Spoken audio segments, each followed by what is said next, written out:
чудесный вечер. И я надеюсь, что мы проведем его отлично вместе с великолепным британским коллективом, который называется Swingle Singers.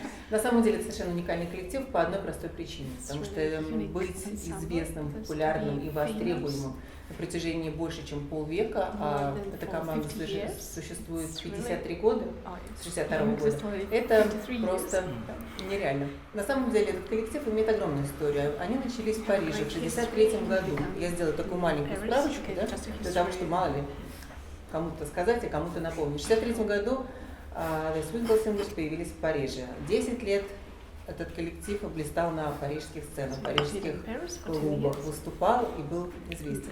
Но через 10 лет его основатель, Эдвард Ранделл, сказал, что мы переезжаем в Англию. И тот самый первый коллектив, он перестал существовать, соответственно, переехав в Англию. Swingle набрал совершенно новую команду. И вот, как сказать, потомки тех людей мы сегодня их видим. И мой вопрос в первую очередь связан с тем, зная такой колоссальной истории за своей спиной, что вы чувствуете, как вы справляетесь с таким грузом ответственности? Ведь очень много людей, которые, еще вполне себе даже молодые люди, которые знают тот коллектив и помнят те коллективы, слушали пластинки, конечно же, тогда еще. И на Советском Союзе слушали пластинки, звали друг друга в гости, именно чтобы послушать вас. For us, we feel very connected to the history of the group. We all know that we wouldn't have the career we have unless they had forged the ground before us. Конечно, мы себя чувствуем очень близкими, очень связанными с тем составом, и, конечно, у нас не было бы такого успеха, не было бы такой карьеры, не будь успеха у того состава. And now, every time we perform music that has been performed for the last 50 years. Да, и каждый раз, когда мы исполняем музыку, конечно, часть музыки мы исполняем ту самую, которая исполнялась 50 лет назад. But as well, and perhaps most importantly, what we try and keep is the original spirit of the group, which was innovation and exploring new ideas.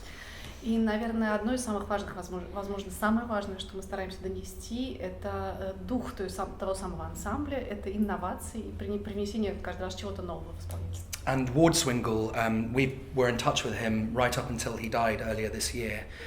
He was always incredibly proud that this thing that he started 52 years ago was still moving forward and growing and developing, whilst never forgetting where it came from. И мы были в контакте со Свинглом вплоть до его смерти, да, это произошло в начале этого года, да, и, конечно, он был очень горд тем, что его дело живет, что оно развивается и что оно живет до сих пор.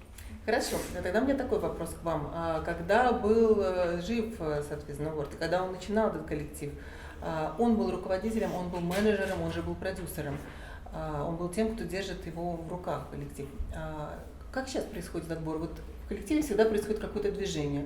Кто-то уезжает в другой город, кто-то уходит в декрет, например. Как вы заменяете музыкантов? Где вы их находите? И кто несет ответственность за выбор музыкантов? Yes, we operate now more as a collective, and it's quite democratic. So everybody in the group, there are 7 of us singers now, everybody has some kind of artistic input. There isn't one single person in charge.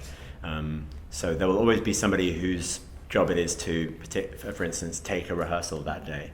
But there isn't one person who's in charge. As you said, when Ward was the musical director of the group, it was very much his vision, whereas now we feel like it's more of a collective vision, and so we always talk about things. Да, сейчас это коллективное решение, и каждый раз, когда что-то происходит, мы стараемся все это обсуждать весьма демократично, и вплоть до того, что когда состоится репетиция, да, мы обсуждаем это, один говорит, что в это время, другой говорит, что в другое время. Когда был Ворд, он все решал более, да, направленно, как бы его это было видение процесса. Сейчас это все более демократично.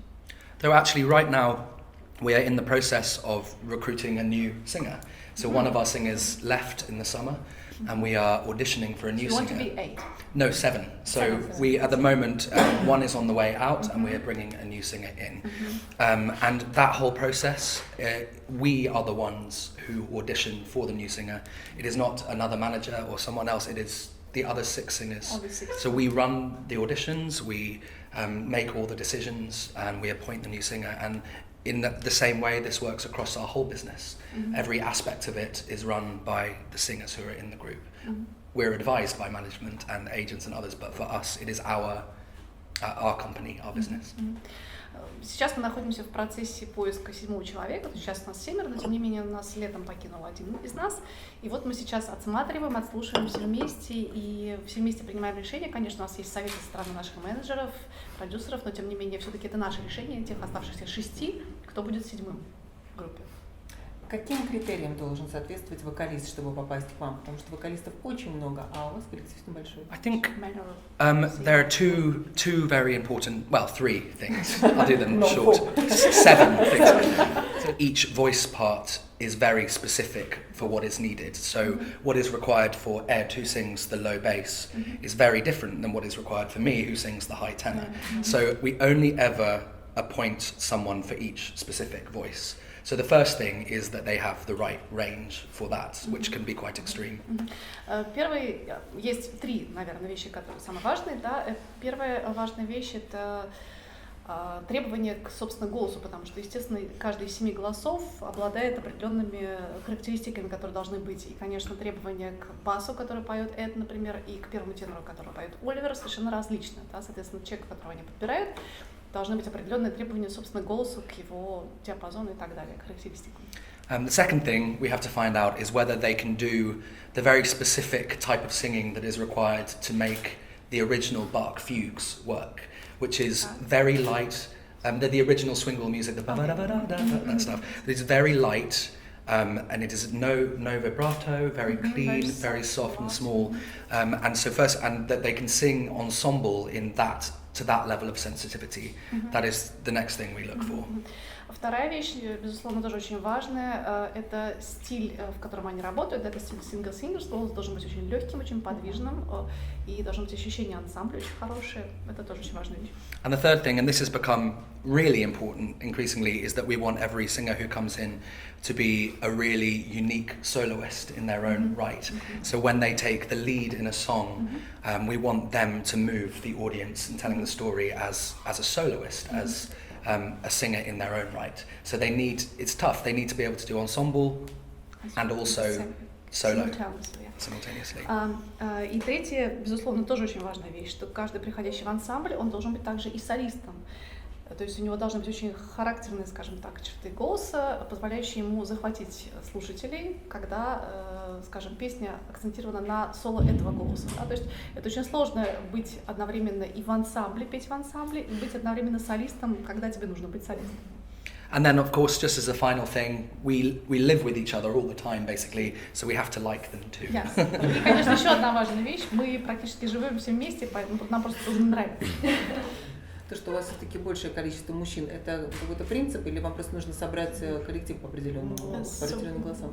That you have 4 men and 3 women, it's the position of you need more men, or why it's a kind of principle? So the group used to be 8 singers, 4 men, 4 women. Группа раньше состояла из 8, 4 и 4, да? And at a certain point, about 4 years ago, we decided to go down to 7 singers. Примерно год 4 назад мы решили стать 7-ром. It was when the second alto at the time left the group, and after thinking about it quite a lot, we decided not to replace her.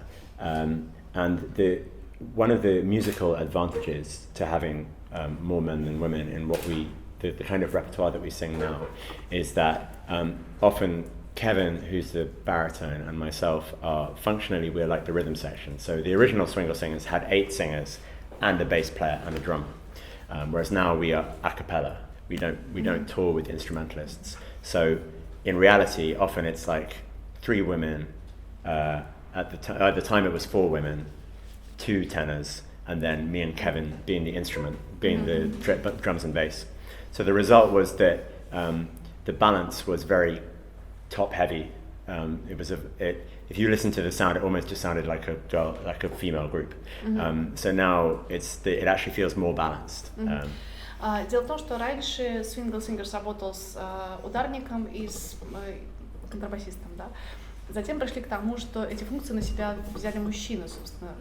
Есть битбокс, да, и есть изображение контрабаса. Вот. И в ситуации, когда 4 женщины, получается, что битбокс и контрабас, и 2 мужчин, есть некий дисбаланс. Поэтому, когда у них ушел второй альт, женщины, они решили оставить 3 женских голоса, соответственно, получается 2 тенора и бас, и поэтому группа То есть 4 мужчины необходимы, потому что 2 из них изображают инструменты фактически.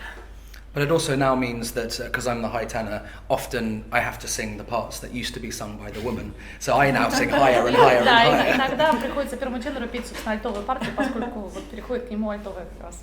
Though actually in one song we do, Ed has to sing 3 octaves. Is it 3, the triple? Not quite. But nearly. Yeah. Да. We all like to show We all off. like to show off. Почти 3 октавы петь, в общем, ну, стараемся. But it will be, the reason we're replacing this time round is simply because one of our singers was in the group for, it's coming up to 7 years, and he decided that it was time for him to move on to something new, so we're replacing that part specifically. Да, но вот сейчас они заменяют человека, потому что просто он пел с ними 7 или 8 лет и решил как-то двигаться дальше собственной карьерой, поэтому. Как часто так это случается, что человек хочет начать сольную карьеру? Или How это how often does it happen that the guy or the woman from the ensemble wants to have a new career? Because of course you are 7 and everyone has his own ambitions. At the moment, actually, we're in a really nice period of time where it's not happening very often. Но надо сейчас сказать, что это хороший период времени, это не так часто случается. I think the current group are really happy with the lineup, the creativity that's happening within the group, and the way we're writing together, and the way the ensemble is sounding. We all really love it. We think it works really nicely. В настоящее время все довольны тем, что происходит, уровнем творческого процесса и тому, как это тем, как это развивается. So we'll leave you to judge that tomorrow as well. Завтра это услышите. But for historically, it's normal for someone to stay in the Swingles from around 4 to 8 years. Обычно от 4 до 8 лет, да, примерно пребывания в ансамбле, это нормальная история. And the longest, I think, apart from our founder, Ward Swingle, that anyone stayed in the group in its 50-year history is around 13 years. 13. Ну и, конечно, за исключением Ворда, наверное, самый длительный период, человек, который провел в ансамбле, был порядка 13 лет. And currently in the lineup, our longest serving is Joanna, our soprano. She has been in the group for 10 years. And our shortest serving is Edward, who's been for 3.5 years. So we've been the current lineup for 3.5 years. Сейчас, значит, самый старейший, это Джанна, вот как раз та девушка, которая поехала получить багаж, не смогла сегодня прийти на встречу, она 10 лет уже поет в группе, и самый младший это Эдвард, который 3,5 года, да, вот это границы. But we think that in the full 53-year history, there have been around 82 Swingle Singers. 82. And За всю 53-летнюю историю было порядка 82 певцов Swingle Singers. We had a concert a couple of months ago in tribute to Ward Swingle, and we had 40 of us on the stage together performing. Несколько месяцев назад состоялся концерт, посвященный памяти Уорда, и было порядка 40 певцов, когда-либо принимавших участие в этой группе. And you know, we talked earlier about the privilege it is to be part of this heritage. One thing that this year has been a sad year for us because Ward passed away, but what it's reminded us of is that there is this whole family of singers right back over the last 50 years. It's an unbroken line. So the group has always run throughout the whole of that time. And there are all these people throughout the last 50 years who, when you meet, you have an immediate connection because you're part of the same family, part of the same musical concept and part of the same idea, and it's just the most wonderful thing to be a part of. Как я уже сказала, но этот год, безусловно, грустный для нас, поскольку ушел Ворд, но тем не менее надо сказать, что все эти люди, которые были вот на том концерте, в принципе, это одна большая семья, потому что не прекращалась эта линия, потому что это одна большая семья и одна большая традиция, и это шло из рук в руки, да, там, из голоса в голос, не знаю, и вот они это чувствуют. Где был концерт? Where was the concert? The concert was in London. At the Mermaid venue called the Mermaid Theatre in London. It's right underneath Blackfriars Bridge on the river in London. Concert hall? It's a theatre.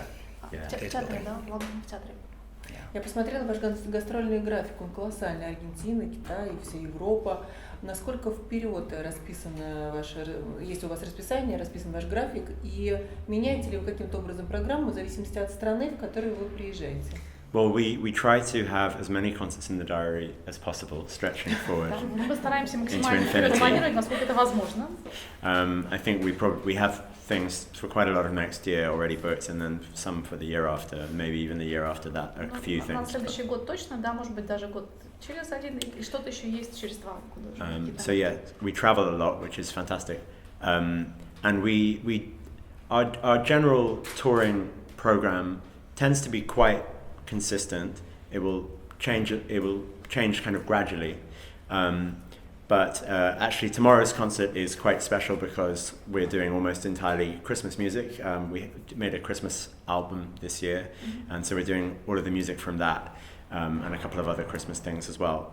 But when it's not Christmas, we do make some little adjustments based on what we think an audience will really enjoy. So if there's a particular piece in another language, if we're in Italy, we might do another Italian piece, or slightly we'll tailor it to if it's a special kind of festival. So it is something that we think about, but it's very important to us that rather than always just thinking, oh, what will people want to hear, we go with the music that is most special to us, because that actually is what people will probably enjoy the most, is the stuff that we can perform with passion and sincerity. Yes, I wanted to recall. Sorry, that was very long. We have a special order, yes, to make some of Tchaikovsky in the program, so you've done this. We have. Yeah. There's Tchaikovsky in them. Yeah, of course. How could we not? Yeah. Coming here. Да, они очень много путешествуют, конечно же, и стараются, более-менее программа, более-менее, может быть, постоянно что-то меняют, конечно, но завтрашний концерт особенный, потому что это все-таки фестиваль зимний, в преддверии Рождества, и специальная рождественская программа, большей частью взятая из диска, который был сделан в этом году, записан. Вот. И я должна добавить от себя, что филармония специально сделала заказ в связи с тем, что фестиваль связан со 175-летием Чайковского, была специально сделана обработка с использованием музыки Чайковского. We had this. It's one of the songs from our new Christmas album, actually. Это одна из песен из рождественского альбома. And it's a reimagining of one of the songs from the Nutcracker. Да, одна из пьес, взятая из Щелкунчика. And it's being played and sung in a way that you probably won't have heard before. We've added our own spin to how it develops. Мы немножко добавили своего видения на эту пьесу, вы услышите завтра. So I'm not sure you will have maybe heard Tchaikovsky with beatbox before, but Я сомневаюсь, что вы когда-либо слышали Чайковского с битбоксом. It's tasteful, I promise. Очень вкусно, на самом деле. Еще русская музыка у вас Битбокс есть в репертуаре? сейчас, извините, битбокс — это изображение ударных инструментов при помощи губ языка. Возьмите Лиду. I'm not the second time, but I can see the first Мы one. нашли человека. Прямо на интервью.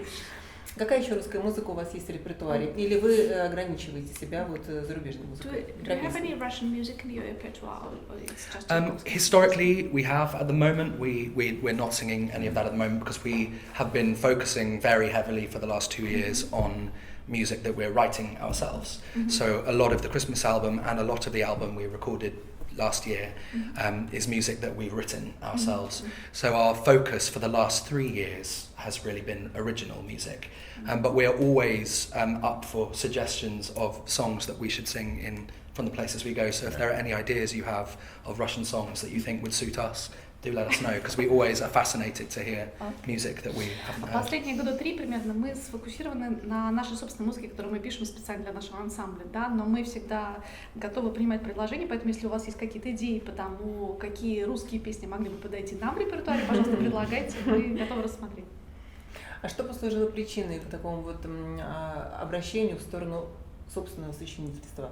I think it ties into some of the things we already said. It's very important to us that the group keeps this spirit of originality and innovation and moving forwards. And that was one way to do that. Наверное, это связано с тем, о чем мы уже говорили, о том, что группа старается сохранить вот этот дух Swingle Singers и о том, что она должна нести какую-то инновацию и что-то новое. Да? Вот с этим связано именно написание новой музыки. And I think also you talked about how each one of us is a singer in our own right with ideas, and we want this lineup to stay together, and part of the way we do that is by sparking the creativity off amongst ourselves. And obviously we can get very interested about music that we cover, but I think the music we get personally most excited about is the stuff that has been written with our specific voices in mind. So the story we tell through a song we write is something that we know and we understand because it has come from us. And I think, what Ed was saying about how that then, I think, translates better to an audience because we're able to tell a story with truth. So that has been so important for us. И я думаю также, что это связано с тем, что, как я говорила, что каждый из нас является уникальным, так каждый солистом, и вот это вот привнесение слова каждого в репертуар, да, ощущение важности каждого очень необходимо. Вот. Каждому, видимо, есть что сказать. Да, каждому есть что сказать. Вот это донесение о том, что говорил Эдвард, что донесение до публики ощущения музыки, да, и своего сердца, как будто это очень важно. У меня есть несколько вопросов, которые вы просили задать зрители до того, как начался этот вечер. И один из них очень такой любопытный. Спрашивают, что вы едите и пьете в день концерта.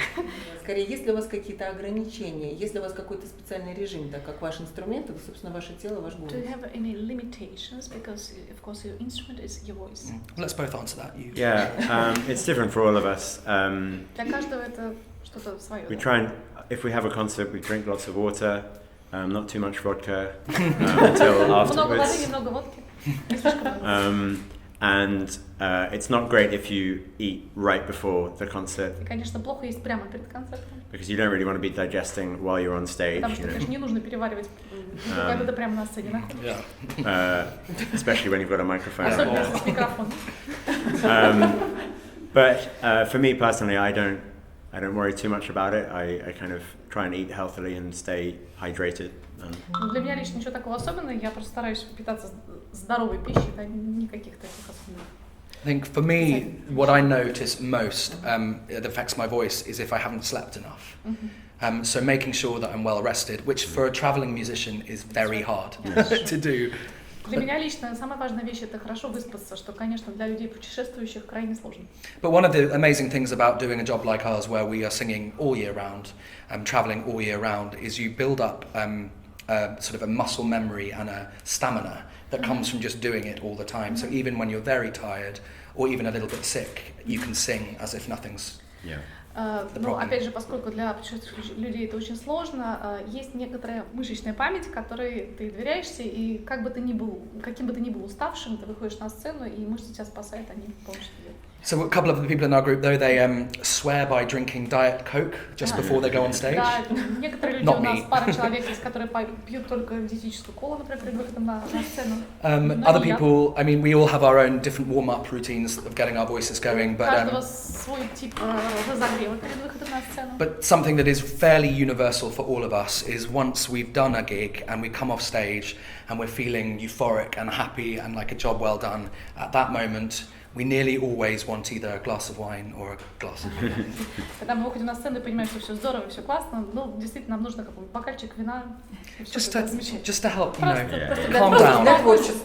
Yes, for creativity. Yeah, of course. And it's also, for us, it is very important. We enjoy spending time with people who come to the concert, and wherever we go, we make friends, and we like to go afterwards and meet people and talk, because sometimes it can be quite, sometimes you're too tired for that, but sometimes you go to a place and all you see is the hotel, the stage, and the airport. So to be able to go and meet people and see places is something we really make an effort to try and do. Especially somewhere like St. Petersburg.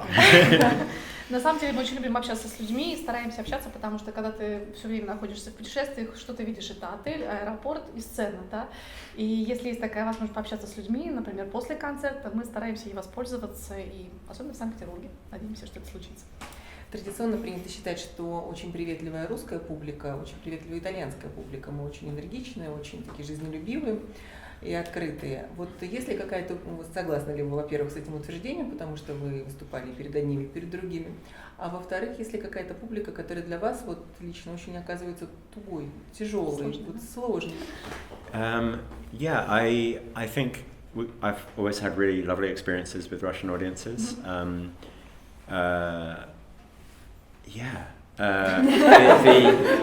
In terms of the most difficult places for audiences, I think England can actually be quite difficult. England. Especially in the country, out of the cities. but also sometimes in Scandinavia, people are quite reserved. It's a funny thing because I think different audiences, it's not that they're enjoying it more or less necessarily, they just have different ways of expressing it. So it becomes quite important as someone on stage not to rely on the audience to give you your energy, and because if you go out there and they're very quiet, then you just spend the whole concert thinking, what's your problem? And then you go out afterwards and maybe they absolutely loved it, but they just aren't very noisy crowd. So I think it's important not to read too much into the reaction of an audience in the moment. Да, во-первых, Эд хотел сказать, что у него был хороший опыт с русской публикой, все в порядке, действительно. Вот. А что касается сложной публики, как ни странно, это англичане, но преимущественно за пределами больших городов, да, где-то в деревнях или в каких-то маленьких городочках. И скандинавская публика, которая не значит, что ей не нравится, но просто она совершенно по-другому выражает свои чувства, и ты поешь весь концерт, ты не чувствуешь реакции, и потом ты понимаешь, что вроде да, им понравилось, просто это была не такая горячая реакция, к которой ты привык, и, наверное, просто самое важное здесь не зависеть от реакции публики настолько напрямую, настолько глубоко. Конечно, просто холодно. I think it's too cold. Yeah, too cold. I think there's something. It's interesting that you mention Italian and Russian in the same breath, because I think there's something about both of your countries where music historically is completely wound up with the identity of the people, and it's in a way that it isn't in lots of other places. So there's people, I think, here tend to know and understand music in quite a complex way, in quite a heartfelt way. Is it told to the news, right. And because it's so much part of the cultural identity and part of your gift to the world has been the music that you've created, and the same with Italy. So we find, I think there's often a sophisticated ear in the audiences, both in Italy and here in Russia. Любопытно, что вы упомянули именно Россию и Италию и сравнили между собой. Мне кажется, что это связано с тем, что вот эта культурная традиция, музыкальная традиция, она развивалась и в Италии, и в России совершенно особым образом, так как нигде в других странах. И, видимо, поэтому здесь очень знающая, очень чувствующая, слушающая публика, которая понимает, да, что происходит, которая, вот как перед этим Оливер рассказывал, новости приезжали, интервью тоже давали, и он сказал о том, что он чувствует, что в Санкт-Петербурге понимают искусство и чувствует его. But we don't have this so much in the UK. That sense такого of в Великобритании нету такого чувства. At the moment, I think historically we did, but now it is less. Исторически это было, но вот сейчас в данный момент этого нету. Как же это возможно, если Англия родина такого количества хороших музыкантов, легендарных музыкантов? But the UK is the country of so many wonderful musicians and artists. So it's true. I think it's more to do with the education, musical education. Видимо, это больше связано с музыкальным образованием на данный момент. But yeah, I mean, of course, England has a lot of musical history to celebrate. Particularly with pop music recently. And also choral music, we have an incredible choral tradition. But yeah, I think it's to do with, for me, it's to do with passion and emotion. And when I think of the great English music, like Purcell or Tallis, or it's not necessarily, it's not Rachmaninoff. It's a different kind of sensibility. It's great. Both are amazing. Ну, возможно, это связано и с образованием, а также для Эды это, возможно, связано просто с эмоциями какими-то, да, то есть, это другое эмоциональное ощущение, другой эмоциональный посыл, не знаю, да, то есть, когда он думает о Пёрселе, и Генделе, это совершенно другая история. But in terms of difficult audiences around the world, for me, the thing I just find so funny when it happens, and it does happen often, is you'll have an audience and they will very politely clap in between every song, and then they sit, and then you get to the end and the encore, and they jump to their feet and they're like, yeah, and we're just like, why did you give us none of that during the performance? Because they clearly liked it a lot. Да, в сложной публике бывает такое, что вот очень вежливо, так аккуратно хлопают между произведениями, и ты вот не получаешь эмоциональной отдачи, а потом в конце вдруг публика взрывается, скакивает, ты думаешь, ну что ж вы молчали, что ж вы нам не отдавали вот этого посыла обратно. Где вам больше нравится выступать, где вам больше комфортнее выступать, в каких-то академических залах, как вот большой зал филармонии, в котором вы завтра будете, или все-таки какие-то маленькие, небольшие пространства, может быть, даже андеграундные? I think it's one of the best things about this specific job, about being in this group, that we get to perform in such a diverse range of places. So we'll do sometimes open air festivals or little clubs, like you said, or theatres, concert halls, and for me it's just really exciting to see what happens to the music when you put it in different contexts, and what happens to the relationship between the performer and the audience. So I wouldn't want to just in the same way that I love the variety of musical styles that we sing, and I wouldn't want to just limit myself to one. I also wouldn't want to just perform in one type of venue. Возможно, одна из самых удивительных вещей в связи с группой, да, потому что мы можем выступать в совершенно различных залах, от маленьких клубов, как вы сказали, до таких больших тематических залов.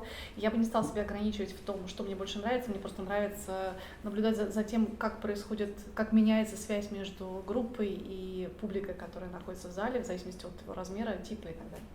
But of course, it's so. I mean, we're relatively young. Please say yes, we're young. We're relatively young singers.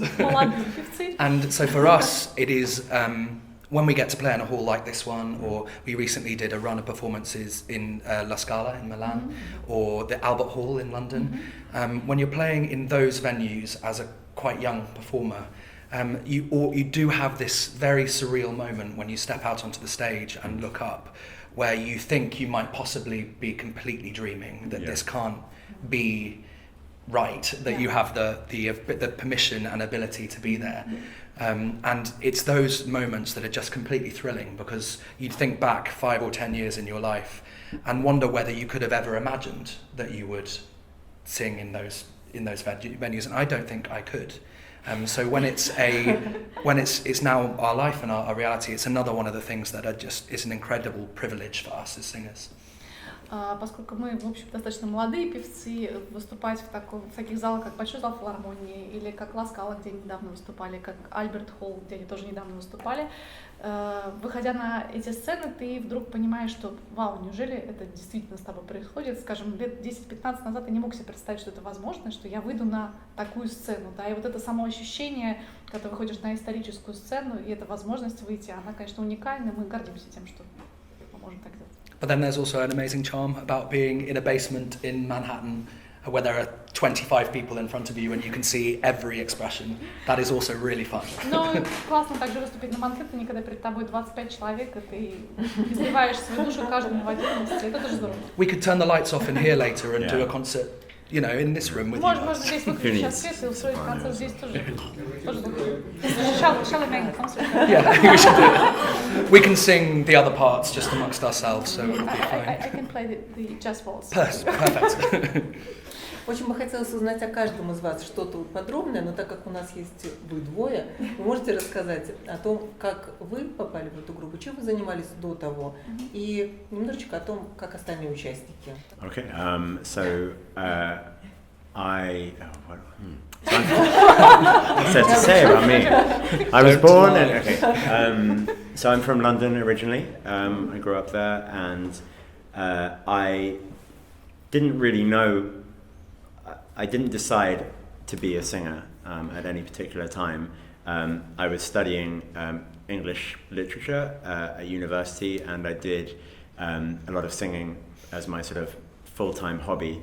And then when I left university, I got a part-time job with a French vocal jazz group based in Paris, in fact, where the Swingle Singers started.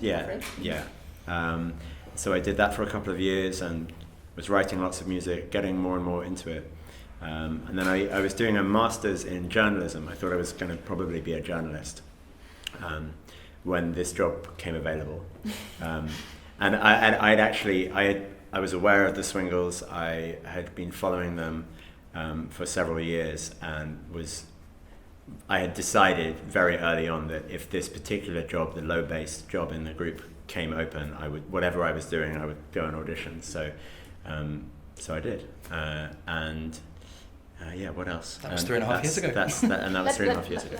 That translates. Can you remember it all? Yes.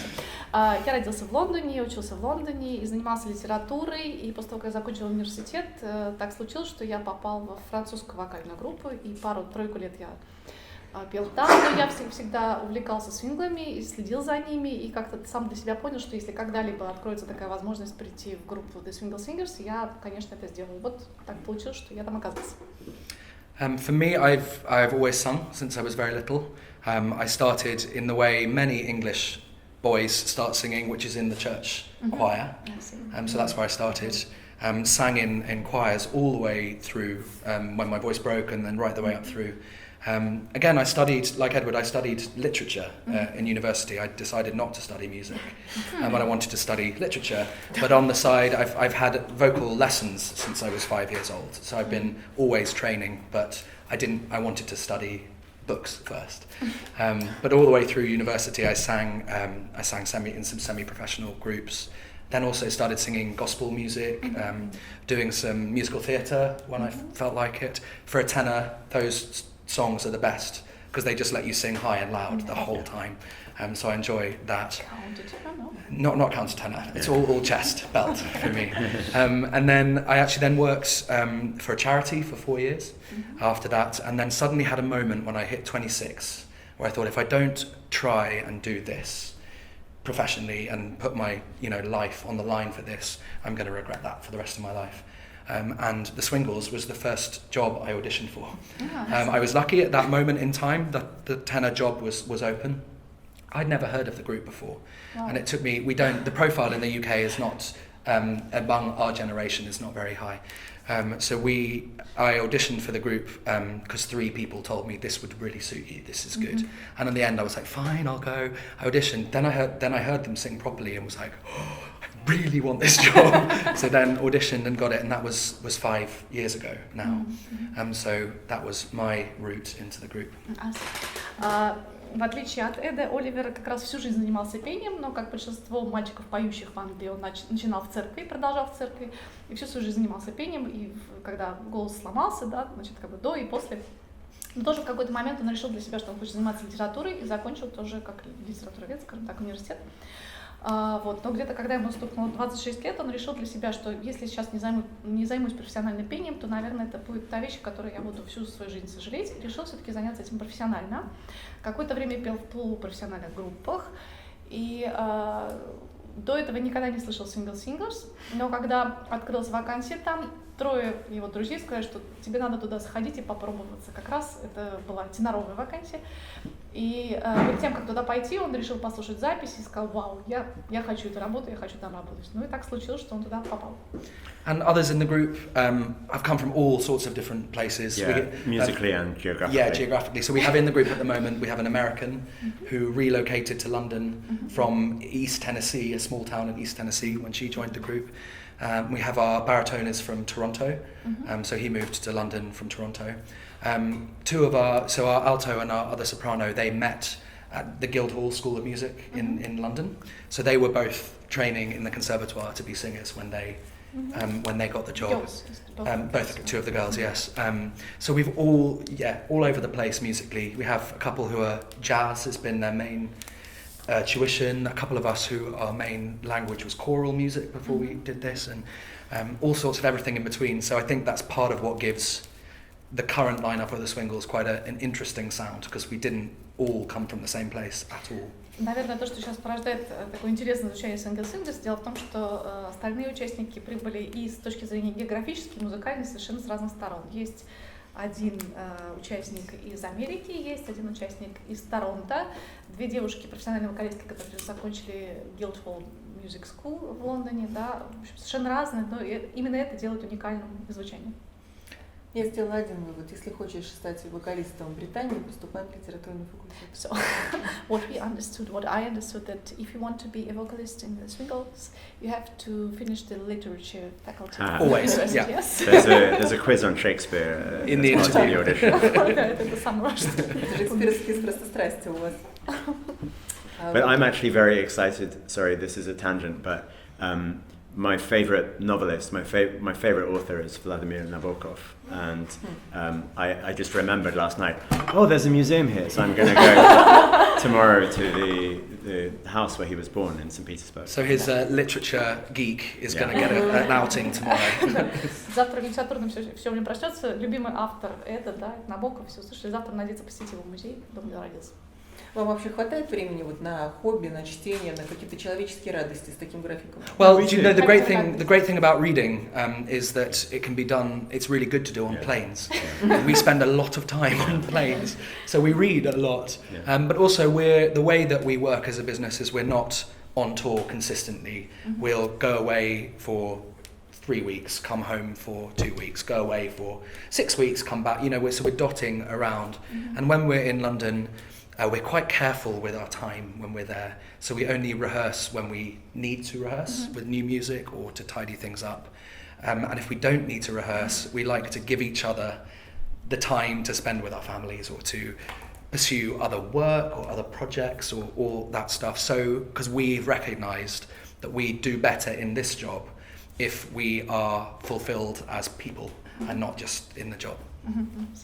Ну, во-первых, что очень удобно для людей путешествующих, безусловно, очень удобно читать в самолетах, поэтому мы читаем много и постоянно.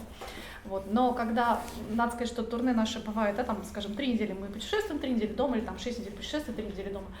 И мы, когда находимся дома, мы стараемся максимально полезно использовать это время. Мы понимаем, что мы друг другу ценны тем и тогда, когда мы самореализованы, да, когда у нас есть ощущение самореализации не только в группе, но и вообще общечеловеческой, скажем так. Поэтому очень осторожно относимся к нашему свободному времени. И когда мы находимся дома, мы репетируем только тогда, когда нам действительно нужно репетировать, когда у нас есть новая программа, или мы что-то должны вспомнить там, и поднять на другой уровень. А, в общем, если нет в этом необходимости, то мы стараемся оставить друг друга в покое и немножко побыть с нашими семьями и заняться любимыми делами какими-то еще.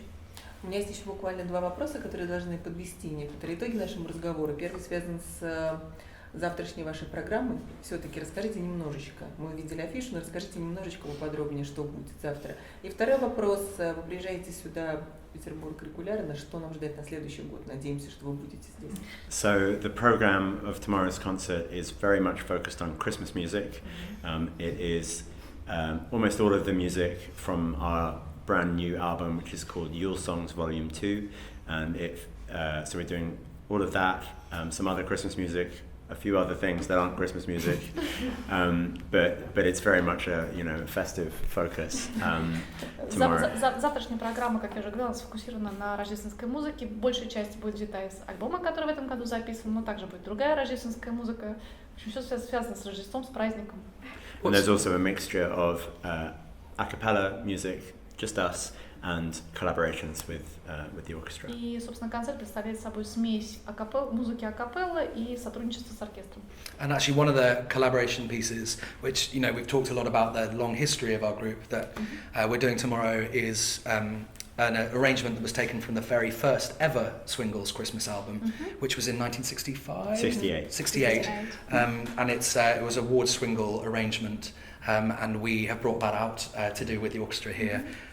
Because we really love to have that nod towards to deck the halls, yeah. As well as an original piece that we wrote ourselves, which we're premiering an orchestral version of tomorrow, which is very exciting. В частности, в завтрашней программе будет обработка, то, о чем говорили о диске, записанном в этом году, это уже второй том рождественских песен, да, первый был записан в 1968 году, и завтра прозвучит обработка, собственно, Ворда, сделанная в 1968 году с оркестром, называется «Украсьте залы», «Deck the Halls». And as to whether we're back next year, at the moment we don't know for sure. Our diary for next year is still being planned, but we have a very strong connection with the audiences here, and it's been one of the most brilliant things about the last couple of years that we're back nearly every year, probably at least every 18 months. So to me it would not be surprising at all if we were back quite quickly. Следующий год у нас еще в процессе планирования, там есть какие-то еще места остались, и я надеюсь, что, может быть, все-таки так случилось, что, может быть, не каждый год, но каждый 18 месяцев мы сюда приезжаем, и мы очень надеемся, что, может быть, это случится и в будущем тоже. И немножечко добавите русской музыки.